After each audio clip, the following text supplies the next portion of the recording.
శ్రీశైలే సదయాపాత్రం దీభక్త్యాదిగుణార్ణవం యతీంద్రప్రవణం వందే రమ్యజామాతరం మునిం నీలాతుంగస్తనగిరితటీ సుప్తముద్బోధ్య కృష్ణం పారార్ధ్యం స్వం శృతిశతశిరసిద్ధమధ్యాపయంతీం స్వోచ్ఛిష్టాయాం సృజనిగళితం యా బలాత్కృత్య భుంక్తే గోదా తస్యై నమ ఇదమిదం భూయ ఏవాస్తు భూయః.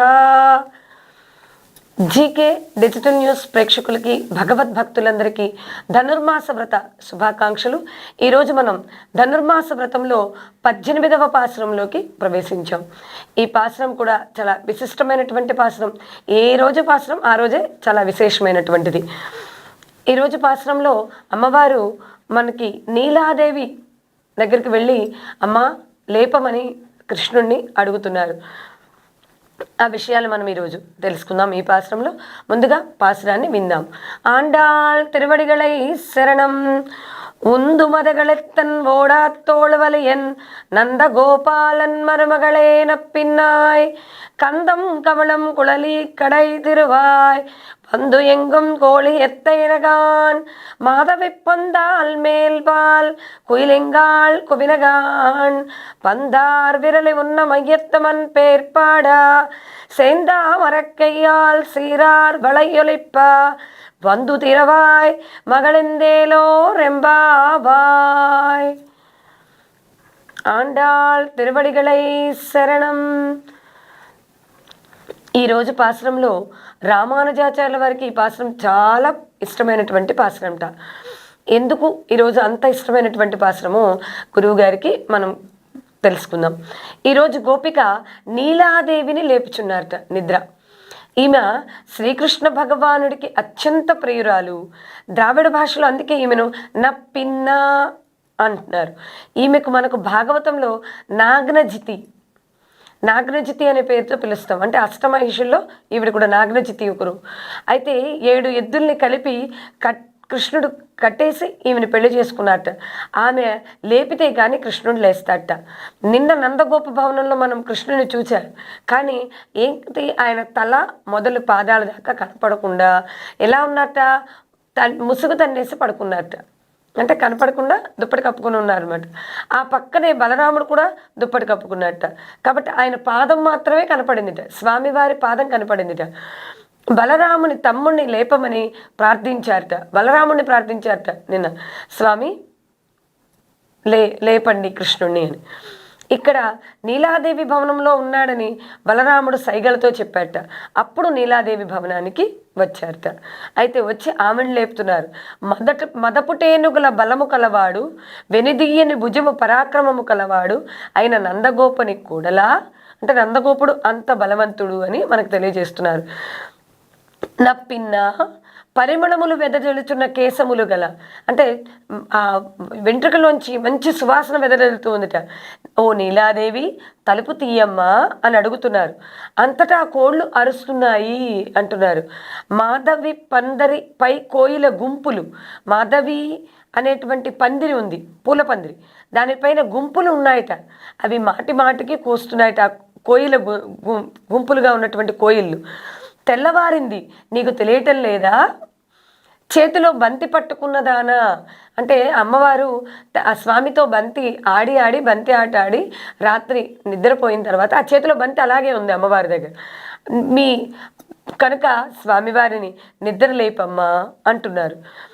ఇంకా ఏం చెప్తున్నారు, చేతితో అందమైన చేతి గాజులు గల్లు గల్లు మంచుండగా తలుపు తెరవవా తల్లి అని అడుగుతున్నారు. ఇంకా అమ్మవారు లేపుతున్నట్టు ఎలా అంటే నీలాదేవిని నందగోపని కూడలా, అంటే ఏంటి, మీ మామగారు చాలా ఉదారవంతులు, ఏది అడిగితే అది ఇస్తారు. అలాగే నువ్వు కూడా అదే ఉదారత్వంతో తల్లి మాకు కృష్ణుడి దర్శన భాగ్యాన్ని కలిగించవా అని అమ్మవారిని నీలాదేవిని వేడుకుంటున్నారు. ఆమె కేశము నుంచి వచ్చేటువంటి గుబాళింపు అంటే సువాసన ఏదైతే ఉందో అక్కడ భగవానుడు పుష్పమైతే అమ్మ పరిమళంట. నీలాదేవి పరిమళం. ఆ సుగంధం బయటికి ప్రసరిస్తోంది. లోపల స్వామివారు ఉన్నారని తెలుస్తోంది. అమ్మా నా పిన్న, పరమాత్మను అనుభవించిన పుష్పములు నీవు దాల్చినను మేము కూడా ఆ పూలు పెట్టుకుంటాం. అందుకని పరమాత్మతో వలదా అంటే మమ్మల్ని కూడా స్వామిని చూసేటువంటి అవకాశాన్ని కలిగించు తల్లి. ఆనందము ఇవ్వు మాకు. భగవంతుని చూడంగానే ఏం కలుగుతుంది? మనకి ఆనందం కలుగుతుంది.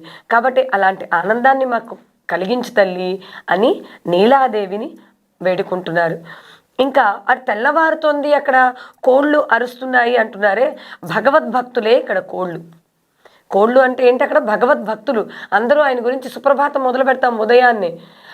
ఆ సుప్రభాతం వేదమంత్రాలు. అందుకని స్వామివారి అక్కడ కోళ్ళు అంటే ఉద్దేశం అది.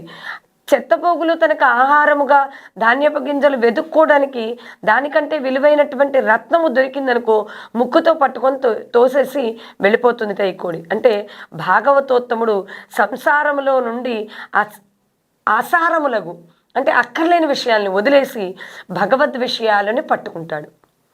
అది అక్కడ మణిపూస కనపడితే మిగతా ఆహారాన్ని అంతా నెట్టేసి కోడి తీసుకువెళుతుంది అంటే. అలాగే మాధవీలత అల్లుకున్నటువంటి పందిరిపై కోయిల గుంపులు కూస్తున్నాయి అన్నారు. అంటే కోకిల వలె మధురంగా గానం చేస్తున్నారట. అందుకని ఆళ్వార్లు అక్కడ మధురంగా గానం చేస్తున్నారు కాబట్టి ఇక్కడ కోకిలలు పరభృతులు. ఆళ్వార్లు అంతే. కోకిల తన గుడ్డును తాను పిల్లగా చేయదు. ఏం చేస్తుంది? కాకి గూట్లో ఈ గుడ్డును పెడుతుంది కోకిల. ఎప్పుడైతే ఆ కోయిలకి స్వరం వచ్చే వరకు తన పిల్లలని కాకి పాపం పెంచుతుంది. ఎప్పుడైతే వసంత ఋతువు వస్తుందో కోయిల చక్కగా కూస్తుంది. అప్పటి వరకు స్వరం ఉండదు కోయిలకి.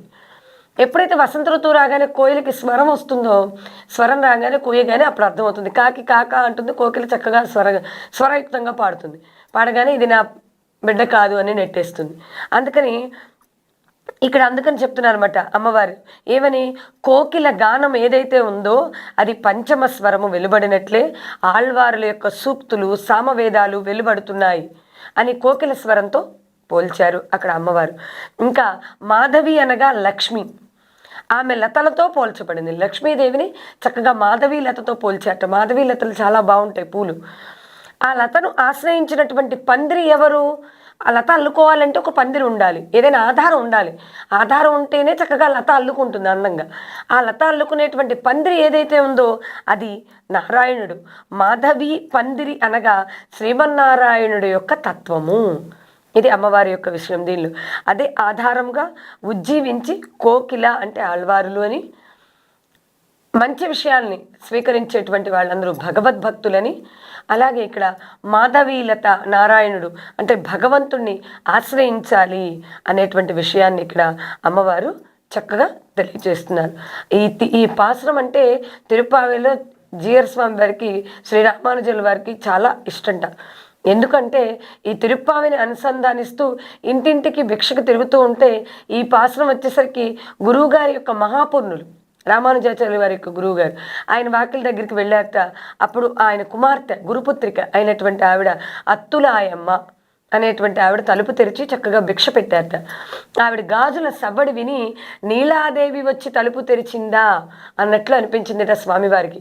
అందుకే ఈ రామానుజుల వారి స్వామివారికి శ్రీరామానుజుల వారికి ఈ పాసురం అంటే చాలా ఇష్టంట. వెంటనే ఆ పాసురాన్ని అనుసంధానించారట. అమ్మవారే కనిపించినట్లు అనిపించిందిట ఆయనకి. అంత మంచి పాసురం కనుక ఈరోజు పాసురంలో నీలాదేవి అమ్మవారిని నిద్రలేపి రేపటి పాసురంలో లక్ష్మీనారాయణులిద్దరిని మేల్కొల్పుతారు మన అమ్మ. ఇన్ని మంచి విషయాలను అందించినటువంటి అమ్మకి నమస్కరిస్తూ ఆండాళ్ తిరువడిగళై శరణం.